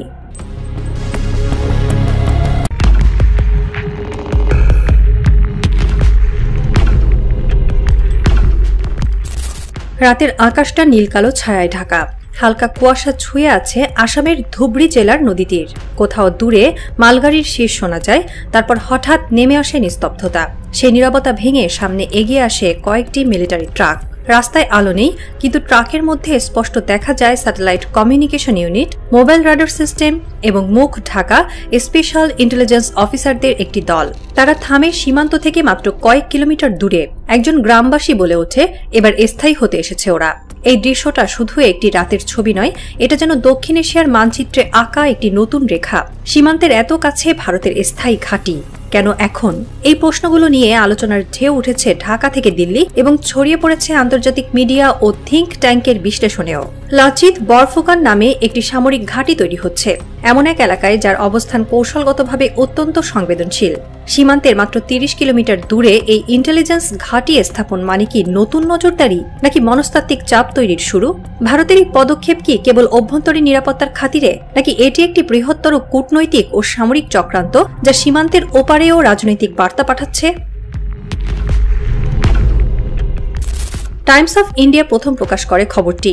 ভারতীয় সেনাবাহিনী আসামের ধুবড়ীতে একটি নতুন সামরিক ঘাঁটির ভিত্তিপ্রস্তর স্থাপন করেছে, যা বাংলাদেশ সীমান্ত থেকে মাত্র 30 কিলোমিটার দূরে। খবরটি প্রকাশের সঙ্গে সঙ্গেই ঢাকার কূটনৈতিক অঙ্গনে আলোড়ন ওঠে, কারণ এই ঘাঁটি ভারতের পূর্বাঞ্চলীয় কমান্ডের অধীনে হলেও এর অবস্থান ভৌগোলিকভাবে এমন এক বিন্দুতে যেখান থেকে বাংলাদেশের উত্তর পূর্বাঞ্চলের কার্যকলাপ সহজেই পর্যবেক্ষণ করা যায়। এই ঘাঁটির কাঠামোও সাধারণ নয়। এটি শুধু সেনা প্রশিক্ষণ নয়, বরং একটি ইন্টেলিজেন্স কানেকশন ও ট্যাকটিক্যাল রেসপন্স স্টেশন। প্রাথমিক নকশা অনুযায়ী এখানে থাকবে 1500-র বেশি সেনা সদস্য, একটি বিশেষায়িত প্যারা এসএফ ইউনিট, দীর্ঘপাল্লার নজরদারি রাডার এবং স্যাটেলাইট যোগাযোগ ব্যবস্থা। প্রতিরক্ষা বিশ্লেষকরা বলছেন, এটি কার্যত একটি ইলেকট্রনিক ওয়াচ টাওয়ার, যার নজর থাকবে বাংলাদেশের আকাশ ও স্থল সীমান্ত উভয়ের উপর। বামুনি পার্ট 1 ও পার্ট 2 গ্রাম দুটি, যেখানে ঘাঁটির নির্মাণ কাজ চলছে, সেখানে আগে ছিল প্রায় 40টি স্থানীয় পরিবার। সরকারি নির্দেশে তাদের উচ্ছেদ করা হয়েছে। হিউম্যান রাইটস ওয়াচের এক প্রতিবেদনে উল্লেখ করা হয়েছে, স্থানীয়দের প্রথমে বলা হয়েছিল এটি একটি উন্নয়ন প্রকল্প, কিন্তু কয়েক সপ্তাহের মধ্যেই এলাকায় সেনা ট্রাক ও সরঞ্জাম ঢুকতে শুরু করে। ভারতীয় প্রতিরক্ষা মন্ত্রণালয়ের ব্যাখ্যা অনুযায়ী ধুবড়ী ঘাঁটি কেবল সীমান্ত পর্যবেক্ষণের জন্য, যাতে কোনো ধরনের অনুপ্রবেশ বা অবৈধ বাণিজ্য নিয়ন্ত্রণে রাখা যায়। কিন্তু সামরিক বিশেষজ্ঞদের মতে ভারতের এই বক্তব্য আংশিক সত্য, কারণ সীমান্ত পর্যবেক্ষণের জন্য এত আধুনিক স্যাটেলাইট ইউনিট ও প্যারা এসএফ মোতায়েনের প্রয়োজন পড়ে না, বরং এটি একটি তথ্য সংগ্রহ কেন্দ্র, যেখানে বাংলাদেশের উত্তর পূর্ব অঞ্চলের রাডার সিগন্যাল, রেডিও কমিউনিকেশন এবং সামরিক গতিবিধি পর্যবেক্ষণ করা হবে। এই ঘাঁটির পরিকল্পনায় ভারতের নিরাপত্তা পরিসর যেমন বাড়ছে, তেমনি আঞ্চলিক রাজনৈতিক বার্তাও স্পষ্ট হচ্ছে। দিল্লি দেখাতে চায় বাংলাদেশের নতুন কৌশলগত স্বাধীনতা ভারতকে বিচলিত করছে না, বরং তারা প্রস্তুত। প্রতিরক্ষা বিশ্লেষকরা বলছেন, এটি ভারতের প্রথম সারির প্রতিরক্ষা নয়, বরং মনস্তাত্ত্বিক প্রতিরোধের ঘাঁটি। একই সঙ্গে এই ঘাঁটির অবস্থানও কৌশলগতভাবে গুরুত্বপূর্ণ। ধুবড়ী শহরটি ব্রহ্মপুত্র নদীর পশ্চিম তীরে অবস্থিত, যেখান থেকে বাংলাদেশের কুড়িগ্রাম ও লালমনিরহাট জেলার আকাশসীমা সহজে স্ক্যান করা সম্ভব। সেখান থেকে দক্ষিণে নামলেই সিলেট পর্যন্ত ইলেকট্রনিক রিকনেসেন্স চালানো যায়। অনেক বিশেষজ্ঞ মনে করেন ভারত এখান থেকে একটি আঞ্চলিক ডেটা নেটওয়ার্ক স্থাপন করছে, যা উত্তর পূর্ব রাজ্যগুলির সব গোয়েন্দা কেন্দ্রের সঙ্গে যুক্ত থাকবে। দ্য প্রিন্টের এক সাম্প্রতিক বিশ্লেষণে বলা হয়েছে, ভারত তার উত্তর পূর্ব সীমান্তে যে নতুন সামরিক অবকাঠামো গড়ে তুলছে তা কেবল প্রতিরক্ষা নয়, বরং কৌশলগত প্রভাব বিস্তারের প্রক্রিয়া। বাংলাদেশকে এই অঞ্চলে নিরাপত্তা পরিধিতে টেনে আনা হচ্ছে। ঢাকার কূটনৈতিক মহল এই ঘাঁটির পেছনে আরও বড় বার্তা খুঁজছে। তারা মনে করে ভারত আসলে বাংলাদেশের নতুন সামরিক কূটনীতির প্রক্রিয়াতেই এই পদক্ষেপ নিচ্ছে। ভারতীয় মিডিয়ার দাবি, বাংলাদেশের সেনাবাহিনী সম্প্রতি সীমান্তবর্তী অঞ্চলে আধুনিক নজরদারি ড্রোন ও স্থল রাডার স্থাপন করেছে, যা ভারতের উত্তর পূর্ব সীমান্তের সেনা তৎপরতার ওপরও নজর রাখে। ফলে দুই দেশের সীমান্তে এখন তথ্য ও প্রযুক্তির এক নীরব প্রতিযোগিতা চলছে। এই প্রেক্ষাপটে বলা যায়, ধুবড়ীর ঘাঁটি ভারতের এক নতুন সিগন্যাল পোস্ট। এটি শুধু প্রতিরক্ষা স্থাপনা নয়, বরং দক্ষিণ এশিয়ার ভূ রাজনীতিতে এক নতুন বার্তা, বাংলাদেশের সামরিক আত্মনির্ভরতার জবাব। আর এই ঘাঁটির প্রকৃত উদ্দেশ্য কি কেবল নজরদারি, নাকি আরও গভীর কোনো কূটনৈতিক পরিকল্পনা, সেই উত্তর খুঁজছে পুরো অঞ্চল। ধুবড়ীতে যে নতুন ভারতীয় সামরিক ঘাঁটির ভিত্তিপ্রস্তর স্থাপন করা হয়েছে তার নাম রাখা হয়েছে লাচিত বরফুকন মিলিটারি স্টেশন। শুনতে মনে হতে পারে এটি কেবল একটি স্থানীয় বীরের প্রতি শ্রদ্ধাঞ্জলি, কিন্তু আদতে এই নামকরণ একটি সুদূরপ্রসারী প্রতীকী বার্তা বাংলাদেশের জন্য, মুসলিম বিশ্ব ও ইতিহাসের প্রতি। লাচিত বরফুকন ছিলেন আহোম সাম্রাজ্যের একজন সেনাপতি, যিনি 1671 সালে সরাইঘাট যুদ্ধে মুঘল বাহিনীকে পরাজিত করেন। এই যুদ্ধ ভারতের ইতিহাসে একটি গুরুত্বপূর্ণ প্রতিরোধের দৃষ্টান্ত হিসেবে দেখা হয়। কিন্তু ভারতের বর্তমান রাজনৈতিক প্রেক্ষাপটে, বিশেষ করে হিন্দুত্ববাদী চিন্তাধারার আবহে, লাচিত বরফুকনের নামের অর্থ অনেক বদলে গেছে। আজ এই নাম হয়ে উঠেছে এক ঐতিহাসিক পুনর্জন্মের প্রতীক, যেখানে পুরনো শত্রুর ছায়া টেনে আনা হচ্ছে বর্তমান ভূ রাজনৈতিক মানচিত্রে। ভারতের সাম্প্রতিক প্রতিরক্ষা ও নিরাপত্তা নীতিতে এক ধরনের ইতিহাসের প্রতিশোধ নীতি বা হিস্টোরিক্যাল রিট্রিবিউশন পলিসি লক্ষ্য করা যাচ্ছে। 1700 শতকে যাদের শত্রু ধরা হয়েছিল, 2100 শতকে সেই একই স্মৃতি দিয়ে সাজানো হচ্ছে বর্তমানের সামরিক ঘাঁটি। লাচিত বরফুকনের নামটি যেন সেই অতীতের ঘৃণা ও প্রতিরোধের পুনরুজ্জীবন, এবং এই পুনর্জন্ম আজ ঘনিয়ে এসেছে বাংলাদেশের সীমান্তে 30 কিলোমিটার দূরে। কিন্তু প্রশ্ন হচ্ছে, কেন এই মুহূর্তে এই নাম? কেন এমন একটি সামরিক ইনস্টলেশনের সঙ্গে জুড়ে দেওয়া হলো সেই যোদ্ধার নাম, যিনি বহিরাগত মুসলিম সাম্রাজ্যের বিরুদ্ধে লড়েছিলেন? ভারত কি কোনো নতুন আত্মপরিচয়ের যুদ্ধ ঘোষণা করছে, এবং এই আত্মপরিচয়ের অস্ত্র কি আজ বাংলাদেশের বিরুদ্ধে ঘুরে দাঁড়াচ্ছে? বিশ্লেষকদের মতে এটি শুধু প্রতীকী বিষয় নয়, এটি মনস্তাত্ত্বিক অপারেশন। সাইকোলজিক্যাল ওয়ারফেয়ারের অংশ হিসেবে ভারতের প্রতিরক্ষা স্থাপনাগুলোর নামকরণ আজ হয়ে উঠেছে এক ধরনের সংকেত ভাষা। লাচিত বরফুকনের বার্তা সুস্পষ্ট, আমরা অতীত ভুলিনি এবং ভবিষ্যতের শত্রু হিসেবেও প্রস্তুত আছি। এই মনস্তাত্ত্বিক সংকেতের আরও গভীরতা রয়েছে, বিশেষ করে যখন দেখা যায় বাংলাদেশ নিজস্ব সামরিক প্রস্তুতির অংশ হিসেবে উত্তরাঞ্চলের বিভিন্ন উচ্চ পর্যায়ের পরিদর্শন চালাচ্ছে, সীমান্ত এলাকায় লজিস্টিক্যাল ও ইন্টেলিজেন্স কাঠামো শক্তিশালী করছে, তখন ভারত তার প্রতিক্রিয়া হিসেবে এক ধরনের সাংস্কৃতিক ঐতিহাসিক কৌশল বেছে নিচ্ছে। সামরিক শক্তির পাশাপাশি ইতিহাসকে হাতিয়ার করা হচ্ছে। সামরিক ঘাঁটির হিন্দুত্ববাদী নামকরণের মূলত এক ধরনের সফট পাওয়ার ব্যবহারের রূপ, যেখানে ইতিহাসের আবেগকে আধুনিক ভূ রাজনীতির অস্ত্র বানানো হচ্ছে।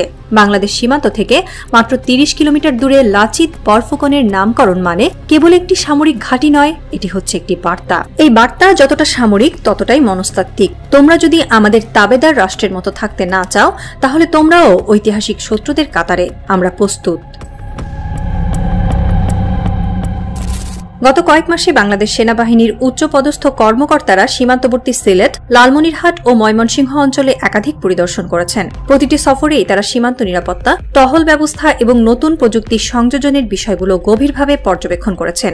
ভারতের ইন্টেলিজেন্স ব্যুরো আইবি ও রিসার্চ অ্যান্ড অ্যানালাইসিস উইং র এই পরিদর্শনগুলিকে কৌশলগত পুনর্গঠন হিসেবে দেখছে। টাইমস অফ ইন্ডিয়ার রিপোর্ট অনুযায়ী ভারতীয় গোয়েন্দারা বিশ্বাস করেন বাংলাদেশ তার উত্তর পূর্ব সীমান্তে কোনো পর্যবেক্ষণ ঘাঁটি বা কমিউনিকেশন সেন্টার স্থাপনের পরিকল্পনা করছে। দ্য ইকোনমিক টাইমসের এক বিশ্লেষণে বলা হয়েছে, বাংলাদেশ সেনাবাহিনী সাম্প্রতিক মাসগুলোতে সীমান্ত প্রতিরক্ষা ব্যবস্থায় যে ধরনের অভ্যন্তরীণ আধুনিকীকরণ শুরু করেছে তা ভারতের নজরে এসেছে। এই প্রতিবেদনে আরও বলা হয়, ঢাকা সম্ভবত চীন ও তুরস্কের সহায়তায় একটি মাল্টিলেয়ার কমিউনিকেশন নেটওয়ার্ক তৈরি করছে, যা সীমান্ত নজরদারিতে ভারতীয় সেনার প্রযুক্তিগত সুবিধাকে চ্যালেঞ্জ করতে পারে। ভারতের এই আশঙ্কা থেকেই ধুবড়ী স্টেশন নির্মাণের গতি বেড়েছে। ভারতীয় সেনা কর্মকর্তারা বলেন, বঙ্গোপসাগরের উপকূল থেকে শিলিগুড়ি করিডোর পর্যন্ত নজরদারি বাড়ানো এখন অপরিহার্য। কিন্তু আন্তর্জাতিক বিশেষজ্ঞরা বলছেন, ভারতের এই ব্যস্ততা আসলে এক ধরনের কৌশলগত প্রতিরোধ। যুক্তরাষ্ট্র ভিত্তিক বিশ্লেষক মাইকেল কোগেলম্যান মন্তব্য করেছেন, ভারত শুধু সীমান্ত রক্ষা করছে না, সে তার প্রভাবলয় পুনর্গঠন করছে। বাংলাদেশের সক্রিয় কূটনীতি দিল্লির জন্য নতুন চ্যালেঞ্জ। লন্ডন ভিত্তিক think tank the royal United services institute তার প্রতিবেদন লিখেছে, ভারত যে ধরনের প্রতিরক্ষামূলক উদ্যোগ নিচ্ছে তা দক্ষিণ এশিয়ার সামরিক ভারসাম্য নষ্ট করতে পারে। বাংলাদেশের মতো দেশগুলো তাদের নিরাপত্তাকে বহুমাত্রিকভাবে সাজাতে বাধ্য হচ্ছে। ঢাকার প্রতিরক্ষা বিশ্লেষকদের মতে, ভারতের দৃষ্টিতে বাংলাদেশের প্রতিটি সামরিক আপডেটই যেন হুমকি, অথচ এগুলো রুটিন উন্নয়ন প্রক্রিয়া, যেখানে ঢাকা নিজের প্রতিরক্ষা অবকাঠামোকে স্বাধীনভাবে গড়ে তুলছে। ভারত এই আপডেটগুলিকে হুমকি হিসেবে ব্যাখ্যা করছে, কারণ তারা অভ্যস্ত ছিল একতরফা প্রভাব বিস্তারে। দ্য হিন্দু পত্রিকায় প্রকাশিত এক বিশ্লেষণে বলা হয়েছে, বাংলাদেশ এখন আগের চেয়ে অনেক বেশি আত্মবিশ্বাসী। তারা ভারতের সিকিউরিটি ন্যারেটিভের বাইরে গিয়ে চীন, তুরস্ক ও পাকিস্তানের সঙ্গে কৌশলগত সহযোগিতা বাড়াচ্ছে। একই সঙ্গে ইউরোপীয় কাউন্সিল অন ফরেন রিলেশনসের এক মন্তব্যে বলা হয়, বাংলাদেশের এই নতুন সামরিক কূটনীতি আসলে দক্ষিণ এশিয়ার শক্তির ভারসাম্যে এক বড় পরিবর্তনের সূচনা। ভারতের সাবেক প্রতিরক্ষা সচিব এস.কে চৌধুরী বলেন, বাংলাদেশকে এখন আর প্রভাবিত করা সহজ নয়। তাদের সামরিক নীতি এখন বহু স্তরীয়, যেখানে চীন ও তুরস্কের প্রভাব বাড়ছে। অন্যদিকে কলকাতার আনন্দবাজার পত্রিকা মন্তব্য করে, ঢাকা যদি উত্তর পূর্ব সীমান্তে নিজস্ব পর্যবেক্ষণ কেন্দ্র স্থাপন করে, তবে ভারতের গোয়েন্দা কাঠামোকে পুনর্বিন্যাস করতে হবে। বাংলাদেশের কৌশলগত অবস্থান নিয়ে দ্য স্ট্রিটস টাইম লিখেছে, বাংলাদেশের পরিদর্শনগুলো কেবল সামরিক নয়, বরং কূটনৈতিক প্রতীকও। এটি ভারতের একতরফা প্রভাব থেকে মুক্তির ইঙ্গিত। ঢাকার এক কূটনৈতিক সূত্র জানিয়েছে, সীমান্ত পরিদর্শনের মূল উদ্দেশ্য হল পারস্পরিক আস্থা নয়, স্বনির্ভরতা প্রদর্শন। শিলিগুড়ি করিডোর ভারতের ভূখণ্ডের সবচেয়ে নাজুক অংশ। 22 কিলোমিটার চওড়া এই ভূখণ্ডের নিচে বাংলাদেশ আর উপরে নেপাল ও ভুটান। এটি উত্তর পূর্ব ভারতের 7 রাজ্যের সঙ্গে ভারতের মূল ভূখণ্ডের একমাত্র সংযোগ পথ। এই সরু পথের নিরাপত্তা হারানো মানে ভারতের উত্তর পূর্ব অঞ্চল কার্যত বিচ্ছিন্ন হয়ে পড়া। জার্মান ভিত্তিক গবেষণা সংস্থা স্টিফটুং উইসেনশাফট উন্ড পলিটিক তাদের বিশ্লেষণে লিখেছে, চিকেন নেক অঞ্চলের ভৌগোলিক দুর্বলতা ভারতকে সীমান্তে আগ্রাসী প্রতিরক্ষা কৌশল নিতে বাধ্য করছে। এই পদক্ষেপ প্রতিবেশীদের সঙ্গে কূটনৈতিক ভারসাম্য নষ্ট করছে। সাবেক ভারতীয় নিরাপত্তা উপদেষ্টা এম.কে নারায়ণন আরও বলেন, যদি কখনো এই করিডোর কেটে দেওয়া হয়, তাহলে ভারতের 7টি রাজ্য বিচ্ছিন্ন হয়ে পড়বে। সেটি ভারতীয় নিরাপত্তা ব্যবস্থার জন্য সবচেয়ে বড় দুঃস্বপ্ন।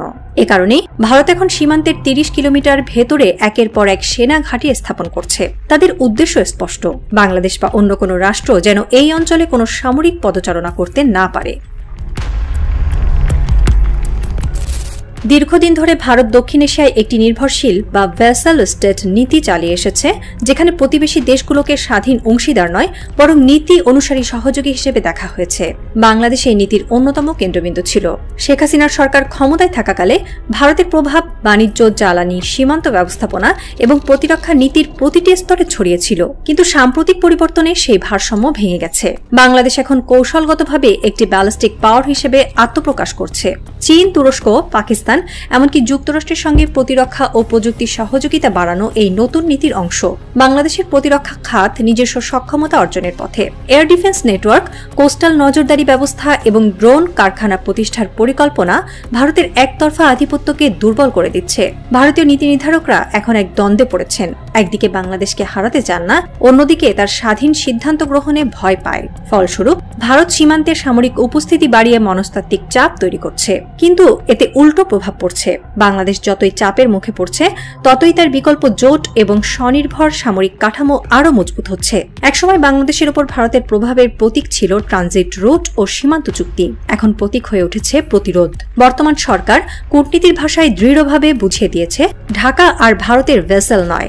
আদতে ভারতের ভেসেল স্টেট নীতি এখন অতীতের ছায়া মাত্র। বাংলাদেশ ও অন্যান্য প্রতিবেশী রাষ্ট্রের কাছে আধিপত্য নয়, পারস্পরিক সম্মানই এখন সবচেয়ে গুরুত্বপূর্ণ মুদ্রা। আর এই পরিবর্তনই হয়তো আগামী দশকের আঞ্চলিক রাজনীতির মুখ বদলে দেবে। ভোরের আলো ফোটার আগেই হঠাৎ সীমান্তে সাইরেন বাজল।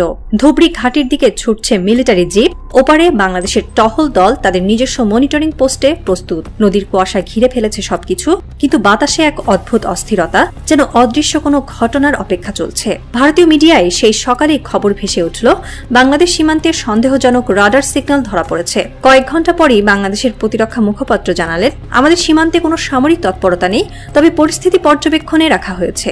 দুই দেশের সরকারি বিবৃতির মাঝখানে সত্যিকার তথ্যটি হারিয়ে গেল। এই উত্তেজনার ছায়া ছড়িয়ে পড়ল আন্তর্জাতিক সংবাদ মাধ্যমেও। দ্য গার্ডিয়ান বিশ্লেষণ করল, ভারত ও বাংলাদেশের সীমান্ত এখন এক ধরনের সাইলেন্ট কনফ্লিক্ট জোন, যেখানে অস্ত্রের চেয়ে তথ্যের যুদ্ধ চলছে। ধুবড়ী ঘাটির উত্তর দিকে নতুন টাওয়ার স্থাপিত হচ্ছে, আর দক্ষিণে বাংলাদেশের ড্রোন ইউনিট নতুন রুটিন টহল চালু করেছে। উভয় পক্ষের সামরিক কর্মকর্তারা মুখে শান্তির বার্তা দিচ্ছেন, কিন্তু অন্তরালে প্রতিটি পদক্ষেপ হিসেব করে তোলা হচ্ছে। সীমান্তের নদীটি যেন এখন এক আয়না, যেখানে উভয় দেশের সন্দেহ, উদ্বেগ ও ভবিষ্যতের হিসাব একসাথে প্রতিফলিত হচ্ছে। ঢাকার কূটনৈতিক মহলে ফিসফাস, ভারতের এই চাপ দীর্ঘমেয়াদে কি ইঙ্গিত দিচ্ছে? কেউ কেউ বলছেন এটি একটি মনস্তাত্ত্বিক যুদ্ধ, অন্যরা মনে করেন এটি ভবিষ্যৎ সংঘাতের মঞ্চ প্রস্তুতি।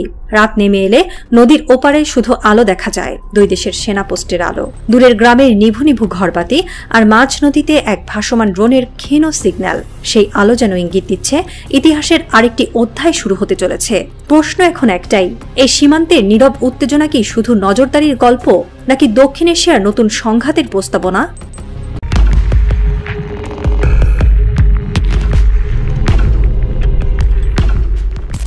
সীমান্ত ঘেঁষা উত্তর বাংলার আকাশে অদ্ভুত এক নীরবতা নেমে এসেছে, যেন পাহাড়ের ওপরে থেমে আছে সময়। রাতভর চলা ঝিরঝিরে বৃষ্টির পরে সকালবেলায় ঘন কুয়াশায় ঢাকা পড়ে গেছে গোটা অঞ্চল। পাহাড়ি হাওয়ায় স্নায়বিক চাপ আরও গাঢ় হতে থাকে। ঠিক ভোর 5টার দিকে চিকেন নেক করিডোরের পাশে দাঁড়িয়ে থাকা এক বৃদ্ধ লোক, যিনি একসময় বিওপি ক্যাম্পে কাজ করতেন, জনপথ ছাড়িয়ে আকাশের দিকে তাকিয়ে বলেন, ওপারে কিছু একটা ঘটছে। বাতাস থমথমে, অথচ মাটি যেন কেঁপে উঠছে। মাটি আসলেই কাঁপছিল। উপগ্রহ চিত্রে ধরা পড়ছে, রাতের অন্ধকারে ভারতের সেনা কনভয় ঢুকেছে পশ্চিমবঙ্গের উত্তর দিনাজপুরের চোপড়ায়। নির্মিত হচ্ছে নতুন রাডার সেন্টার, মোতায়েন হচ্ছে রাফাল এর লড়াকু ইউনিট, এবং কিছু গ্যারিসনে বসানো হচ্ছে মোবাইল লঞ্চার ও কমিউনিকেশন জ্যামার। ভারতের সেনাবাহিনী একে নতুন যুগের প্রতিরক্ষা বলয় বলে অভিহিত করেছে। প্রশ্ন উঠছে, এটি কি কেবলমাত্র চীনের বিরুদ্ধে ভারতের প্রস্তুতি, নাকি বাংলাদেশের সীমান্তের সন্নিকটে শুরু হতে যাচ্ছে এক নতুন ভূ রাজনৈতিক অধ্যায়? ইন্ডিয়া টুডে একে বলছে শুধু একটি ঘাঁটি নয়, বরং পূর্বাঞ্চলের নতুন কৌশলগত শক্তি কেন্দ্র। ভারতের সবচেয়ে দুর্বল ও স্পর্শকাতর করিডোর চিকেন নেক। শিলিগুড়ির কাছে এই 22 কিলোমিটার প্রশস্ত সরু ভূখণ্ড ভারতের মূল ভূখণ্ডকে সংযুক্ত করে তার উত্তর পূর্বাঞ্চলের 7টি রাজ্যের সঙ্গে। একে কেন্দ্র করে যে কোনো সামরিক গোলযোগে ভারত বিচ্ছিন্ন হয়ে পড়তে পারে। ভারতের সামরিক বিশ্লেষক ব্রিগেডিয়ার এস.কে চৌহান বলেন, যদি এই করিডোর ব্লক হয়ে যায়, ভারত কার্যত দুভাগে ভাগ হয়ে যাবে। আর এখানেই বাংলাদেশ এসে পড়ে সরাসরি কৌশলগত চাপে, কারণ চিকেন নেকের দক্ষিণে রয়েছে বাংলাদেশের পঞ্চগড় ও তেঁতুলিয়া। এই ভূখণ্ড ভারতের করিডোরের আশেপাশে বলয় তৈরি করতে পারে, বন্ধুত্বপূর্ণ হলেও বিপজ্জনক। ভারতীয় বিশ্লেষকদের একাংশ মনে করেন, বাংলাদেশ যতই বন্ধুত্বপূর্ণ থাকুক, ভূগোল কখনো নিরপেক্ষ নয়।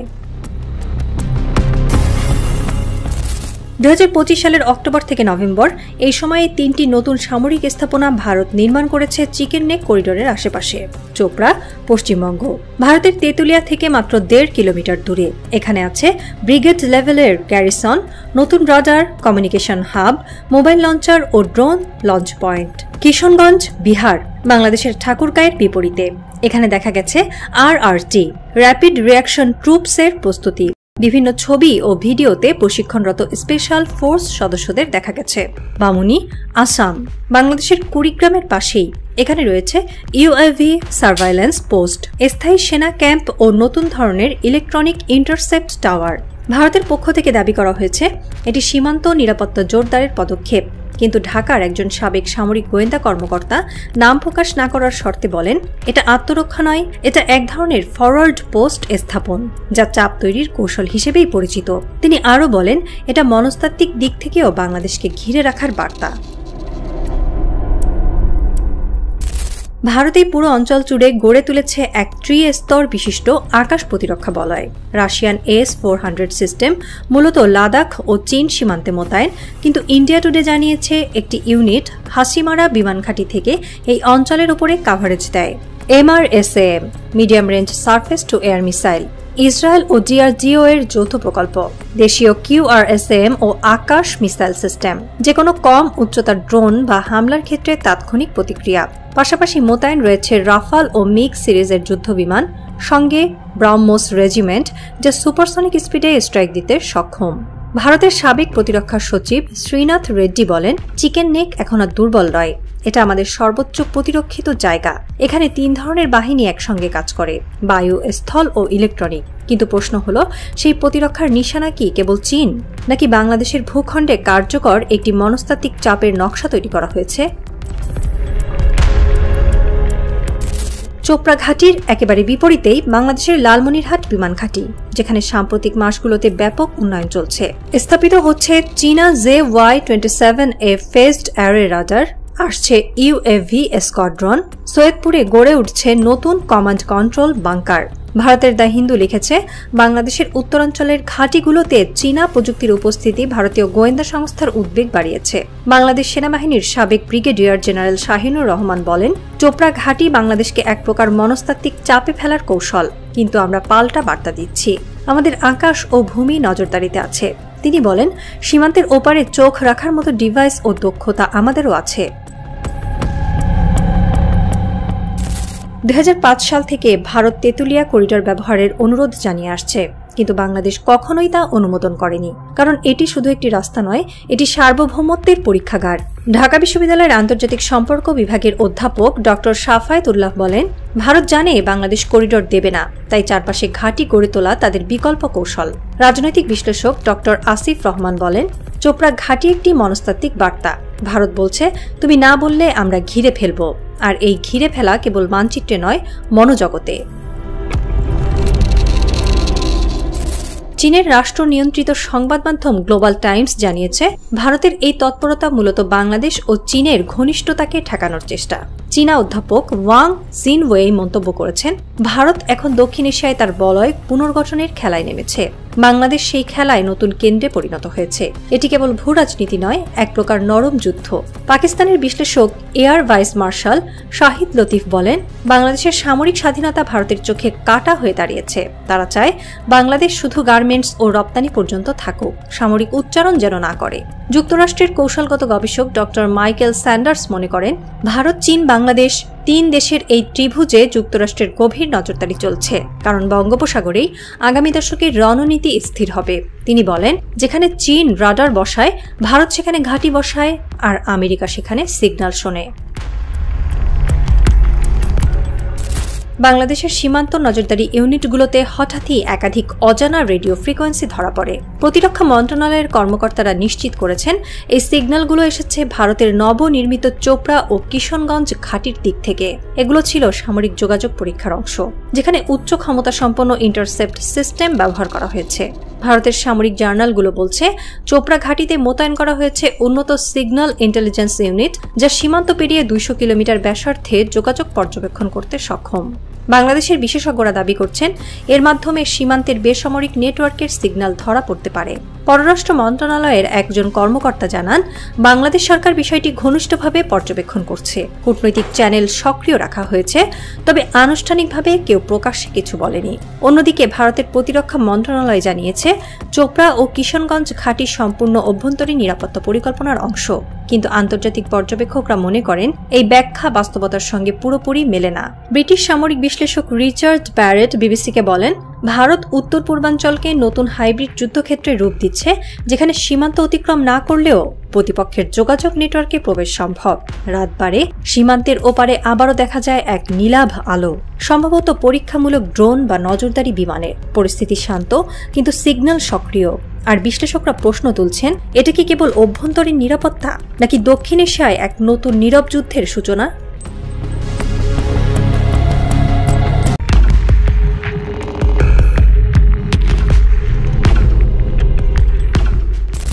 নভেম্বরের সকাল, আসামের গৌহাটিতে ঘন কুয়াশা, আকাশে ভেসে বেড়াচ্ছে রোদহীন সূর্যের কুয়াশাচ্ছন্ন আলো। ব্রহ্মপুত্রের বুক তখনও নিস্তরঙ্গ, কিন্তু ওপরে হঠাৎই গর্জে ওঠে এক অদ্ভুত শব্দ। একসাথে কয়েকটি যুদ্ধবিমান উড়ে যায়। চোখের পলকে নীল আকাশে তৈরি হয় এক ধূসর রেখা। কেউ ভাবে প্রদর্শনী, কেউ ভাবে যুদ্ধের মহড়া, কিন্তু ভারতের স্থানীয় সংবাদ মাধ্যমগুলো সঙ্গে সঙ্গে লিখে ফেলে এটি কেবল এয়ার শো নয়, এটি বাংলাদেশের জন্য এক সতর্কবার্তা। গৌহাটির মানুষ তখনও বুঝে উঠতে পারেনি এই আকাশে যে আগুন জ্বলছে তা শুধু ব্রহ্মপুত্রের ওপরে নয়, তার ছায়া ছড়িয়ে পড়ছে পুরো দক্ষিণ এশিয়ার রাজনীতিতে। গত এক বছরে ভারত ও বাংলাদেশের সম্পর্ক এক ভয়াবহ মোড় নিয়েছে। ভারত চেয়েছিল পুরনো শাসক দল, যাদের মাধ্যমে তারা বহু বছর ধরে দক্ষিণবঙ্গে প্রভাব বজায় রেখেছিল, আবার ক্ষমতায় ফিরে আসুক। কিন্তু বাংলাদেশের নতুন সরকার সেই চাপ মানেনি। তাদের বার্তা ছিল স্পষ্ট, আমরা কারো এক্সটেনশন নই, আমরা স্বাধীন রাষ্ট্র। এই একটি ঘোষণাই দিল্লির ভিত কাঁপিয়ে দেয়। ভারতের রাজনৈতিক কৌশলবিদরা বুঝে ফেলেন ঢাকা তাদের নিয়ন্ত্রণে নেই। এভাবেই শুরু হয় এক নতুন অধ্যায়, সীমান্তে হুমকির রাজনীতি। ভারতের জাতীয় নিরাপত্তা উপদেষ্টা থেকে শুরু করে প্রতিরক্ষা মন্ত্রণালয় পর্যন্ত সবাই আলোচনায় আনে এক কথাই, বাংলাদেশ এখন প্রো চায়না, প্রো পাকিস্তান এবং প্রো তুরস্ক ব্লকে ঢুকে পড়ছে। এই ন্যারেটিভ থেকেই জন্ম নেয় চিকেন নেকের সামরিক পুনর্বিন্যাস, যা এখনও পুরো উত্তর পূর্ব ভারতের উপর ছায়া ফেলেছে। 2025 সালের নভেম্বর মাসের শুরুতে ভারতীয় বিমান বাহিনী ইতিহাসে প্রথমবারের মতো গৌহাটিতে আয়োজন করে পূর্ণাঙ্গ এয়ার শো। মোট 58টি যুদ্ধবিমান অংশ নেয়, Rafale, Sukhoi 30, Mirage 2000, Jaguar, Tejas এবং পরিবহনবাহী হারকিউলিস।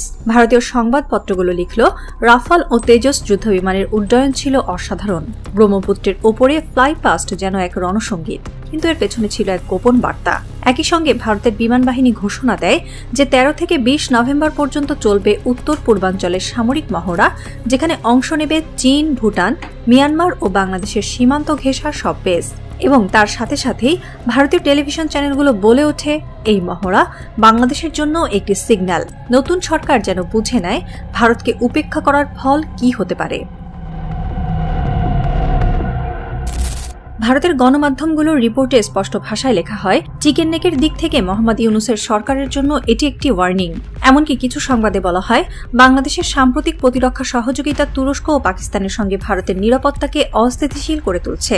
তবে তুরস্ক ভিত্তিক সংবাদ মাধ্যম টিআরটি ওয়ার্ল্ড এ নিয়ে বিশদ বিশ্লেষণ প্রকাশ করে। তারা লেখে, ভারত তার উত্তর পূর্ব সীমান্তে সেনা ও বিমান উপস্থিতি বাড়াচ্ছে। গৌহাটিতে এয়ার শো আয়োজন করা হয়েছে শুধু উদযাপনের জন্য নয়, বরং এটি একটি সামরিক বার্তা যা বাংলাদেশের উদ্দেশ্যেই দেওয়া হয়েছে। টিআরটি ওয়ার্ল্ড আরও বলে, চিকেন নেক করিডোরের কাছাকাছি এমন মহড়া ভারতের সামরিক মনোভাব ও কূটনৈতিক উত্তেজনা বৃদ্ধির নিদর্শন। এইভাবে এক সাধারণ এয়ার শো হয়ে ওঠে আঞ্চলিক শক্তির প্রদর্শনী। এয়ার শোর পরপরই ভারতের পূর্বাঞ্চলীয় কমান্ড গড়ে তোলে 3টি নতুন ঘাঁটি, চোপড়া, উত্তর দিনাজপুর পশ্চিমবঙ্গ, ধুবড়ী অসম, কিশনগঞ্জ বিহার। এই 3টি ঘাঁটির অবস্থান বাংলাদেশের উত্তর সীমান্তের এতটাই কাছে যে কিছু স্থানের দূরত্ব মাত্র 1 কিলোমিটার। বিশেষ করে চোপড়া বেসটি বাংলাদেশের পঞ্চগড় জেলার তেতুলিয়ার মুখোমুখি। টিআরটি ওয়ার্ল্ড এই প্রসঙ্গে লেখে, চোপড়া বেসটি তেতুলিয়ার বিপরীতে অবস্থিত, যেখানে বাংলাদেশের লালমনিরহাট এয়ার বেজে নতুন রাডার স্থাপন করা হচ্ছে বলে খবর। ভারতের পূর্বাঞ্চলীয় সেনা কমান্ডের প্রধান লেফটেন্যান্ট জেনারেল আরসি তিওয়ারি সেই বেস পরিদর্শনের পর বলেন, এই ঘাঁটিগুলো আমাদের কৌশলগত অবস্থানকে শক্তিশালী করবে। আমাদের সেনাদের এখন আরো সক্রিয় হতে হবে, কারণ উত্তর পূর্বের নিরাপত্তা পরিস্থিতি দ্রুত পরিবর্তিত হচ্ছে। অর্থাৎ ভারত স্পষ্টতই বোঝাচ্ছে, বাংলাদেশের সীমান্ত এখন আর শান্ত নয়, এটি এক অ্যাক্টিভ মিলিটারি জোন। ভারতের গণমাধ্যমে এক ধরনের উচ্ছ্বাস দেখা যায়। তারা বলছে, আমরা রাফাল দেখাবো, তেজস ওড়াবো, বাংলাদেশ ভয় পাবে। কিন্তু আন্তর্জাতিক বিশ্লেষকরা বলেন, এটি এক বিপজ্জনক অতিরিক্ত আত্মবিশ্বাস। টিআরটি ওয়ার্ল্ডের এক রিপোর্টে বলা হয়, ভারত তার সামরিক সক্ষমতাকে অতি মূল্যায়ন করছে আর বাংলাদেশের সক্ষমতাকে অবমূল্যায়ন করছে। এটি ইউক্রেন যুদ্ধের মতো ভুল হিসাব। বাংলাদেশ এখন শুধু নতুন এয়ারবেস নয়, বরং চীনা রাডার, তুর্কি যোগাযোগ ব্যবস্থা এবং পাকিস্তানি প্রশিক্ষণ সহযোগিতায় নতুন এক প্রতিরক্ষা পরিকাঠামো তৈরি করছে। একজন পশ্চিমা বিশ্লেষক বলেন, বাংলাদেশ এখন দক্ষিণ এশিয়ার মধ্যম শক্তি। ভারতের মতো বড় দেশও যদি মনস্তাত্ত্বিকভাবে প্রাধান্য দেখাতে চায়, তাতে সে নিজেই কৌশলগত ফাঁদে পড়বে। লালমনিরহাট এয়ারবেস এখন বাংলাদেশের উত্তরের একমাত্র পূর্ণাঙ্গ যুদ্ধ প্রস্তুত ঘাঁটি। সেখানে বসানো হচ্ছে নতুন প্রজন্মের ডুয়াল ইউজ রাডার, যা একই সঙ্গে বেসামরিক ও সামরিক নজরদারি চালাতে সক্ষম। টিআরটি ওয়ার্ল্ডের প্রতিবেদনে বলা হয়, লালমনিরহাটের রাডার স্থাপন ভারতের পরিকল্পনাকে উদ্বেগে ফেলেছে, কারণ চোপড়া বেস এখন সরাসরি তার নজরদারির আওতায়। বাংলাদেশের সামরিক মহল বলছে এটি কোনো আগ্রাসী উদ্যোগ নয়, বরং প্রতিরক্ষামূলক প্রস্তুতি। কিন্তু ভারতের গণমাধ্যমে প্রচারিত হচ্ছে সম্পূর্ণ উল্টো বয়ান। ঢাকা চীনকে বেস দিচ্ছে। একজন বাংলাদেশি কৌশল বিশ্লেষক বলেন, ভারত যা করছে তা হল মনস্তাত্ত্বিক প্রভাব বিস্তার, কিন্তু বাস্তবে তারা জানে আজকের বাংলাদেশ 2010 সালের বাংলাদেশ নয়। এশিয়ার রাজনৈতিক মানচিত্রে এখন এক নীরব লড়াই চলছে, প্রভাব বনাম স্বাধীনতা। বাংলাদেশ এখন যুক্তরাষ্ট্র, তুরস্ক, চীন, পাকিস্তান সব দিকেই ভারসাম্য রক্ষা করছে। এই মাল্টিভেক্টর ডিপ্লোমেসি ভারতের কাছে অস্বস্তিকর। একজন ভারতীয় প্রাক্তন কূটনীতিক মন্তব্য করেছেন, বাংলাদেশ একসময় আমাদের সঙ্গে পরামর্শ করে নীতি নিত, এখন তারা নিজেদের সিদ্ধান্ত নেয়। এই পরিবর্তনই মূল সমস্যা। অন্যদিকে বাংলাদেশের কর্মকর্তারা বলেন, আমরা কারো বিরুদ্ধে নই, কিন্তু কারো নিয়ন্ত্রণেও নই। এই অবস্থানই এখন ভারতের চোখে বিদ্রোহ। সন্ধ্যা ঘনিয়ে এসেছে গৌহাটিতে। ব্রহ্মপুত্রের জলরাশি নিস্তব্ধ, তবে নদীর ওপরে আকাশ জুড়ে ঘূর্ণায়মান শব্দে ভরে গেছে পরিবেশ। রাফাল বিমানের ফ্লাইট প্যাটার্ন যেন এক অদৃশ্য সতর্কবার্তা। ভারতের সংবাদ মাধ্যম এনডিটিভি লিখেছে, এই অঞ্চলে চলমান মহড়াগুলো শুধুই সামরিক প্রশিক্ষণ নয়, বরং উত্তর পূর্ব সীমান্তে ভারতের আধিপত্য পুনঃনিশ্চিত করার প্রচেষ্টা। একই সঙ্গে টিআরটি ওয়ার্ল্ডের বিশ্লেষণ অনুযায়ী এই এয়ার শো বাংলাদেশের উদ্দেশ্যে এক প্রতীকী ইঙ্গিত।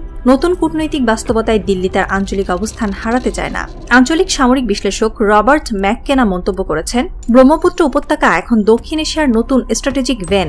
এখানে যে কোনো সামরিক পদক্ষেপ সমগ্র অঞ্চলের ভারসাম্য নষ্ট করতে পারে।